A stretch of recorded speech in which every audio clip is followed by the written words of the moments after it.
Assalamualaikum and a very good day I bid to our lecturer, Dr. Faiz, my teammates in opposition side, my fellow friends in the proposition side, and all of our dear classmates. Hi everyone, my name is Noha Zikat Limiah Mentimot Saimi, and today I will continue my duty as the third speaker in opposition side. Me and my teammates in opposition side still strong with our stand that we don't need to consume less animal product and more plant-based product in order to save the environment and slow down global warming. So before I started with my point for today's debate, I would like to take all of you with me for us to recap back what proposition side had brought upon us 2 weeks ago. So before this, the proposition side keep on mentioning about how much healthier, how much better, how much extraordinary the vegan meat like Beyond Meat are. Both of the speakers never failed to bring it up in their points. So let's we all take a look. Is the so-called great Beyond Meat is really worth the hype? So Amy Goodson, a Dallas-based nutritionist, say that the vegan meat may have a good amount of protein, but it doesn't exactly have vegetables. So despite being a veggie burger, it's not getting you any closer to your 5 to 7 servings of vegetables a day. They are made of highly processed ingredients like protein isolated from plants.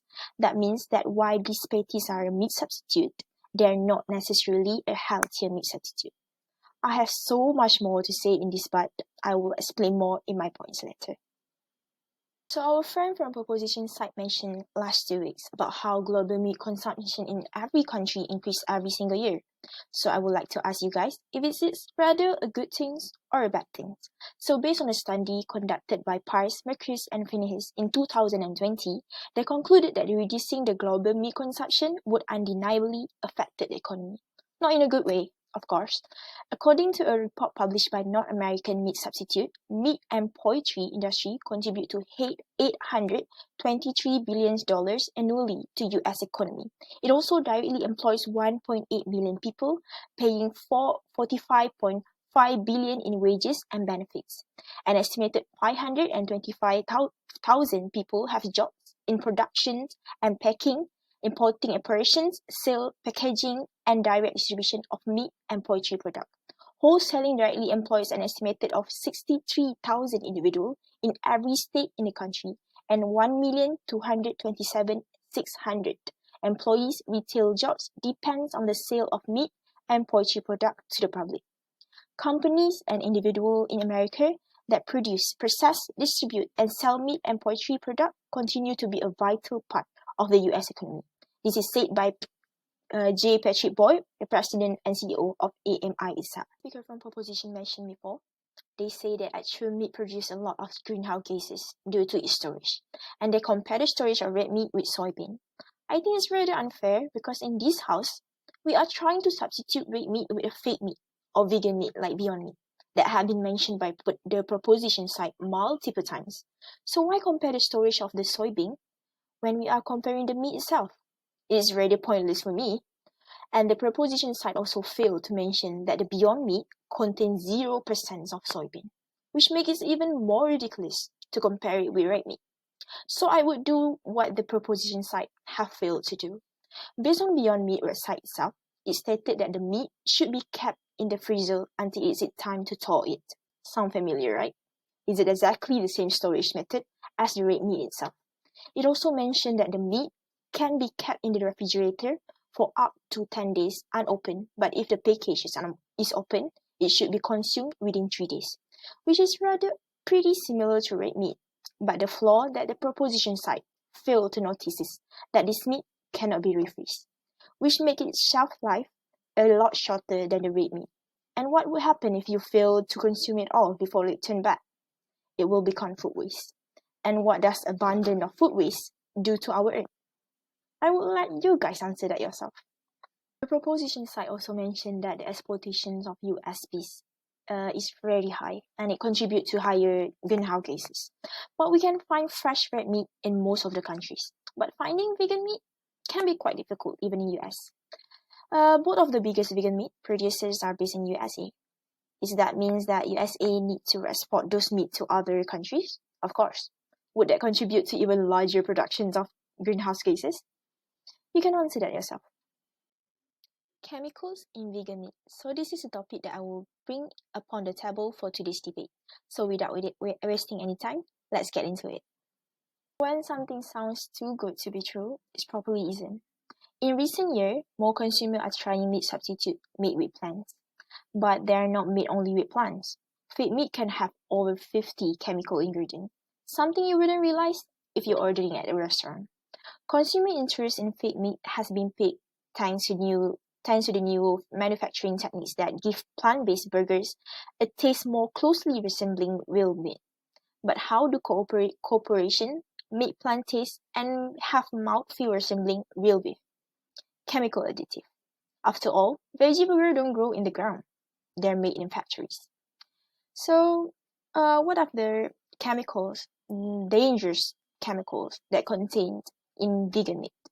So one of it is tertiary butyrhydroquinone. So TBHQ is a synthetic preservative that prevents discoloration in processed food. The FDA limits the amount of TBHQ allowed in food because studies of laboratory animals has found an association with TBHQ and cancer. Next is magnesium carbonate. So remember when some bread was accused of having a yoga mat chemical? Well, magnesium carbonate, used in food to retain color, is also used in flooring, fireproofing, and fire extinguishing compound.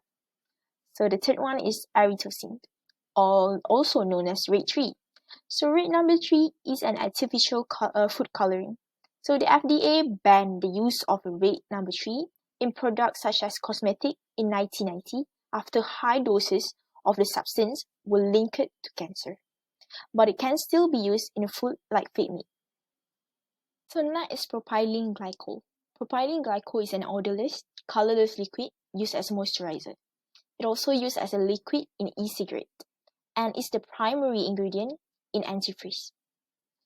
Last but not least is ferric orthophosphate, which is also called iron phosphate. This chemical is used to fortify food. It can also be used as a pesticide to kill slugs and snails. While generally considered safe for people in food in small quantities, it can be a skin and eye irritant and may cause an upset stomach. There are many more. Methylcellulose, which is used in laxative, monocalcium phosphate, which is used in fertilizer, and yellow dye, which is considered as carcinogenic. All of these are also used in fake meat. So next time, if fake meat companies or their marketing surrogate tell you fake meat is natural and healthy for you and your family, make up your own mind about whether that's true or not. In summary, I will recap back what my teammates in opposition side have stated before. We fully disagree and reject the topic proposed by the proposition, which is we need to consume less animal product and more plant-based product to save the environment and slow down global warming. Due to this reason, first is consumption of plants such as asparagus, red beans, and avocados have their own impact, especially from importing activities. This could also lead to higher carbon footprints. Next is the importance of consuming animal products in both growth and bioavailable nutrition. No matter how good vegan diet is, even the proposition side cannot deny that the nutrient in red meat is better than fake meat. And last but not least, chemicals in vegan meats. Some of the chemicals are very harmful to humans, which make it even more relevant for all of us to oppose the idea brought up by the proposition side. So to conclude it all, I would like to rephrase back what Marcus Freeman, a senior environmental researcher at the University of Oxford, said. Beyond and impossible go somewhere towards reducing your carbon footprint. But saying it's the most climate-friendly thing to do, that's a false promise. So these are the list of references that I had used for today's debate.